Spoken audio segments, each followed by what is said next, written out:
একটা মেয়ের চেহারা সুন্দর হওয়ার থেকে তার ভাগ্যটা সুন্দর হওয়া বেশি দরকার। কারণ মানুষের সৌন্দর্য সারা জীবন থাকে না, ভাগ্যটাই সারা জীবন থাকে। মেয়েদের ভাগ্যের উপর নির্ভর করে সারা জীবন চলতে হয়। যদি কোনো মেয়ের জীবনে কোনো সমস্যা হয় তাহলে মানুষ বলে তোমার ভাগ্যটাই খারাপ। তাই মেয়েদের ভাগ্যটা সুন্দর হওয়া অনেক বেশি দরকার। হ্যালো এভরিওয়ান, আসসালামু আলাইকুম। যে যেখান থেকে এই ভিডিওটা দেখছেন আশা করি সবাই ভালো আছেন এবং সুস্থ আছেন। আলহামদুলিল্লাহ, মহান রব্বুল আলামিনের অশেষ রহমতে আমিও ভালো আছি এবং সুস্থ আছি। প্রতিদিনের মতো আজকেও নতুন একটা ভিডিও শুরু করে দিলাম।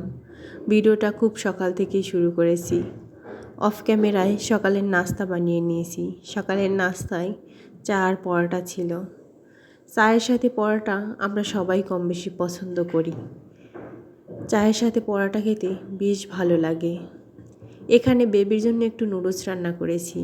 বেবিটা এখনও ঘুমিয়ে আছে, তাই ওর নুডলসটা রান্না করে রেখে দিচ্ছি। ওর নুডলসে আমি কোনো মশলা ব্যবহার করি না, শুধু ডিম দিয়ে নুডলস দিয়ে সামান্য একটু হলুদ দিই শুধু কালারের জন্য।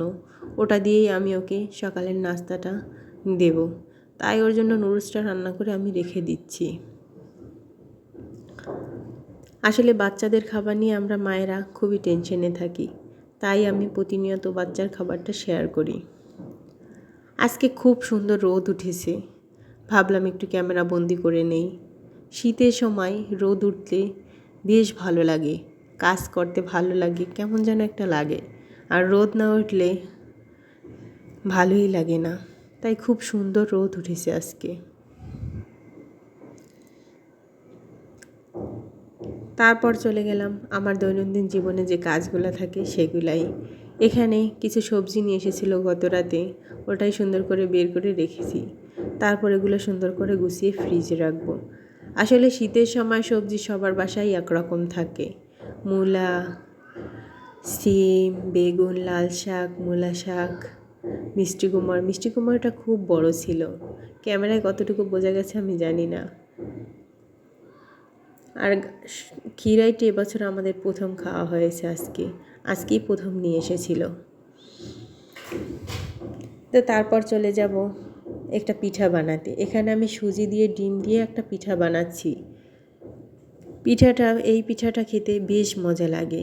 এখানে আমি সুজি আর চিনি আর ডিম দিয়ে সুন্দর করে মাখিয়ে তারপর পিঠাটা বানিয়েছি। এখানে আমি কোনো পানি অ্যাড করিনি, সাথে একটু লবণও দিয়েছিলাম। তাই পিঠাটা আমি সুন্দর করে বানিয়ে রেখে দিয়েছি। এই পিঠাটা খেতে সবাই খুব পছন্দ করে। পিঠাটা রেখে দিয়েছি, তারপর সুন্দর করে আমি তেলে ভেজে নেব। পিঠাটা খুবই লো আঁচে ভাজতে হবে, নাহলে পুড়ে যাবে লাল হয়ে। আমি প্রথম একবার দিয়েছিলাম কিন্তু এটা পুড়ে লাল হয়ে গেছে, তাই দ্বিতীয়বার যেটা দিয়েছি ওটা বেশ ভালোই হয়েছিল। আর 3 নম্বরে যেটা দিয়েছি, 3বার দিয়েছিলাম আমি, 3বারেরটাও বেশ ভালোই হয়েছিল। বেশ ভালো লাগে খেতে। একটা মেয়ের জীবন বড়ই অদ্ভুত, তাই না? ভাগ্যের উপর নির্ভর করে আমাদের সারা জীবন চলতে হয়। মেয়েদের ভাগ্য সুন্দর হওয়া খুব বেশি দরকার। জানি না কোন আপু এবং ভাই এখন পর্যন্ত আমার ভিডিওটা ক্লিক করেছেন। যদি কোনো আপু এবং ভাই এখন পর্যন্ত আমার ভিডিওটা ক্লিক করে থাকেন, প্লিজ একটা লাইক দিয়ে দেবেন। আমার ভিডিওর কোনো অংশ যদি আপনার কাছে ভালো লেগে যায়, প্লিজ সুন্দর করে একটা কমেন্ট করে জানাবেন। তারপর চলে গেলাম দুপুরের রান্নায়। আমি এখানে আগেই বেবির জন্য একটু খাবার রান্না করে নিচ্ছি। ওর জন্য আজকে দুপুরে কবুতরের মাংস রান্না করছি। বেবিদের জন্য কবুতরের মাংস খুবই প্রয়োজন, খুবই ভিটামিন থাকে। তাই আমার বেবিকে আমি সবসময় চেষ্টা করি কবুতরের মাংস আর দেশি মুরগি খাওয়াতে। যখন দেশি মুরগি না পাই তখন কবুতরের মাংস, আর কবুতরের মাংস না থাকলে দেশি মুরগি, এই দুইটাই আমি ওকে বেশি দিই। এখানে আমি সব রকমের মশলা দিয়ে সুন্দর করে মাংসটা কষিয়ে নিয়েছি। তারপর আমি কিছুটা পানি দিয়ে দিয়েছি। বেবিদের খাবারে সবসময় একটু পানি দেওয়ার বেশি চেষ্টা করবেন, তাহলে বেবিদের খাবারে কোনো জীবাণু বা কোনো সমস্যা হবে না। বেশি পানি দিলে খাবারটা সুন্দর করে সিদ্ধ হবে। এদিকে আমার সুন্দর করে কবুতরের মাংসটাও রান্না হয়ে গেছে। রূপ, সারা জীবন মানুষের থাকে না, চেহারা সারা জীবন মানুষের থাকে না। বয়সের সাথে সাথে মানুষের চেহারা, রূপ সব কিছু নষ্ট হয়ে যায়, সৌন্দর্য নষ্ট হয়ে যায়। তাই একটা মেয়ের ভাগ্যটা যদি সুন্দর হয় তাহলে তার সারা জীবনটা সুন্দর এবং সচ্ছল হয়ে যায়। আর চেহারাটা মানুষের সারা জীবন থাকে না তা নিয়ে কোনো সমস্যা নাই, কিন্তু ভাগ্যটাই মানুষের জীবনের আসল আমি মনে করি যেটা, সেটাই আসলে আমি শেয়ার করলাম। এখানে আমি একটা মাছের মাথা দিয়ে মুড়িঘণ্ট রান্না করেছি।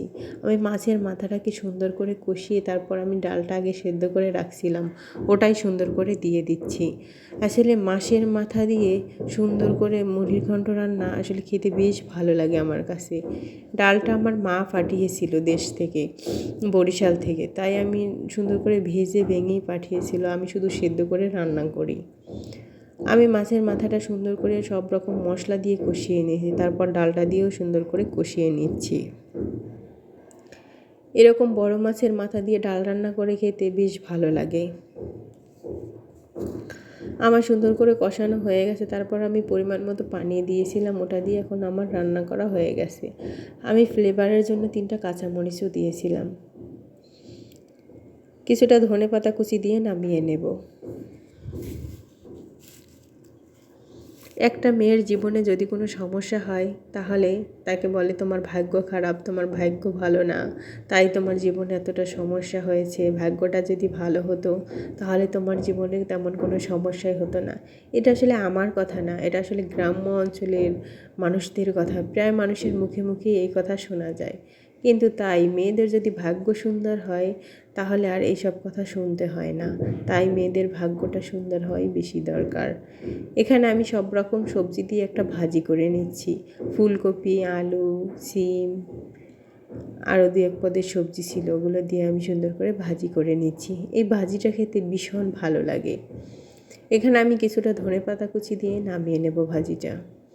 ভাজিটা আমি অল্প একটু হলুদ ব্যবহার করেছিলাম, তাই এরকম সাদা সাদা দেখা যায়, কিন্তু খেতে ভীষণ মজা হয়েছিল। এই ধরনের লাইফস্টাইল ভিডিও দেখতে চাইলে প্লিজ আমার চ্যানেলটা সাবস্ক্রাইব করে আমার পাশেই থাকবেন। এদিকে আমার মাছের মাথা দিয়ে ডাল রান্না করাটাও শেষ। এটা আমি কিছুটা ঘি দিয়ে নামিয়ে নেব। আসলে ঘিয়ের ফ্লেভার যে কোনো খাবারকেই দ্বিগুণ করে তোলে। আমার কোনো কথা এবং কাজে যদি ভুল হয়ে থাকে প্লিজ ক্ষমার দৃষ্টিতে দেখবেন। মানুষ মাত্রই ভুল। খুব সুন্দর করে কথা বলতে পারি না, খুব সুন্দর করে গুছিয়ে কাজ করতে পারি না, যেটুকুই পারি সেটুকুই শেয়ার করি। বড় বড় আপুদের দেখে শিখি, বড় বড় আপুদের দেখে কাজ করি, তারপরও ওইভাবে পারি না, যেটুকুই পারি সেটুকুই শেয়ার করি। তাই যদি কোনো ভুল হয়ে থাকে আমার কথা এবং কাজে প্লিজ ক্ষমার দৃষ্টিতে দেখবেন। খুব সুন্দর কালার এসেছে মাছের মাথার ডালটার, তাই না? ভালো থাকবেন সবাই, সুস্থ থাকবেন। আল্লাহ হাফেজ। আসসালামু আলাইকুম।